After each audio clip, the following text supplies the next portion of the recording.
বাংলাদেশের সবচেয়ে বড় স্বপ্নের প্রকল্পগুলোর মধ্যে অন্যতম হলো পদ্মা সেতু। বহু বছরের অপেক্ষা, সংগ্রাম আর নানা বাধা পেরিয়ে আজ এই সেতু বাংলাদেশের উন্নয়ন ও সক্ষমতার প্রতীক হয়ে দাঁড়িয়েছে। পদ্মা নদী বাংলাদেশের অন্যতম বৃহৎ নদী। এই নদীকে পাড়ি দেওয়া সবসময় এই মানুষের জন্য কষ্টসাধ্য ছিল। বিশেষ করে দক্ষিণ পশ্চিমাঞ্চলের মানুষের রাজধানী ঢাকা কিংবা দেশের অন্য প্রান্তে যাতায়াত করতে দীর্ঘ সময় লেগে যেত। ফেরির জন্য অপেক্ষা, বর্ষায় দুর্ভোগ, এসব ছিল নিত্যদিনের চিত্র। 2001 সালে প্রথম পদ্মা সেতু নির্মাণের উদ্যোগ নেওয়া হয়। নানা সময়ে পরিকল্পনা পরিবর্তন, অর্থায়ন সংকট ও রাজনৈতিক টানাপোড়েনের কারণে প্রকল্পটি অনেকবার থেমে যায়। সবচেয়ে বড় চ্যালেঞ্জ আসে যখন বিশ্বব্যাংক দুর্নীতির অভিযোগ তুলে অর্থায়ন বন্ধ করে দেয়। সেই সময় অনেকেই ভাবেন, হয়তো আর কখনো এই সেতু তৈরি সম্ভব হবে না। কিন্তু বঙ্গবন্ধু কন্যা প্রধানমন্ত্রী শেখ হাসিনার নেতৃত্বে বাংলাদেশ সরকার নিজস্ব অর্থায়নে পদ্মা সেতু নির্মাণের সিদ্ধান্ত নেয়।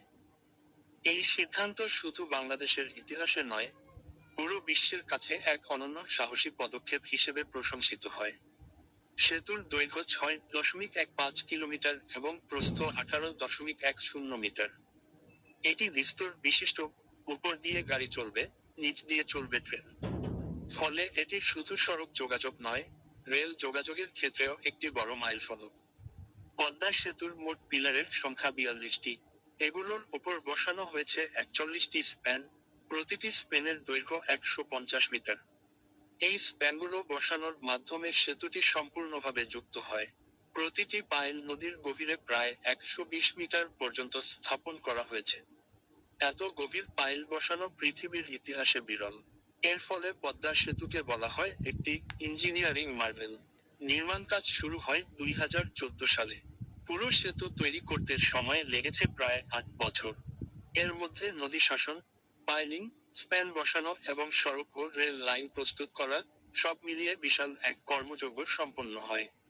খরচের দিক থেকে এটি বাংলাদেশের ইতিহাসের সবচেয়ে বড় প্রকল্প। পুরো প্রকল্পে ব্যয় হয়েছে প্রায় 30,000 কোটি টাকারও বেশি, প্রায় $3 বিলিয়ন। সম্পূর্ণ অর্থ এসেছে বাংলাদেশ সরকারের নিজস্ব তহবিল থেকে। 2022 সালের 25শে জুন প্রধানমন্ত্রী শেখ হাসিনা সেতুটি উদ্বোধন করেন। সেই দিনটি বাংলাদেশের ইতিহাসে এক স্মরণীয় দিন হয়ে থাকবে।